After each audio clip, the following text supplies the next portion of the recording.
Et vous pensez qu'au moment de la prise des sanctions économiques contre la Russie au début de la guerre, il y a eu une ingérence américaine ou est-ce que c'est finalement les pays de l'Union européenne qui ont fait preuve d'incompétence dans cette Je pense dynamique? qu'il y a eu une très forte insistance américaine.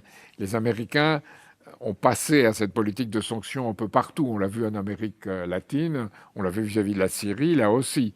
Donc, mais les Européens se sont empressés, en partie par servilité, d'autres par peur, ceux qui sont les plus proches, comme l'Estonie, la Lituanie ou la Lettonie, sont empressés pour faire. Moi, je suis contre les sanctions en tout état de cause, même contre Israël, parce que je pense que les sanctions touchent toujours le peuple, et je respecte beaucoup les peuples, et pas les dirigeants. Et les dirigeants s'en tirent toujours, et le peuple en subit toujours les conséquences.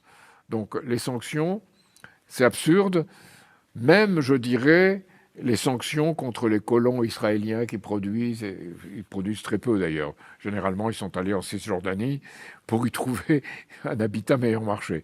Donc bon, mais je suis contre les sanctions même vis-à-vis de cela. Je suis pour une politique où on applique réellement l'avantage d'autrui du traité de Westphalie. Ça veut dire qu'on donne à celui qui est outragé, à celui qui est poursuivi, à celui qui est affaibli, à celui qui est maltraité, on lui donne les moyens de redevenir debout. Et sans ça, il n'y a pas de solution. Et en ce qui concerne, par exemple, la politique ukrainienne, je pense que les dirigeants actuels, d'ailleurs, du fait que j'ai critiqué ces dirigeants actuels, moi, je m'y mettais dans le Centre contre la désinformation ukrainienne, mis sur la liste de coupables. Donc c'est parfaitement ridicule.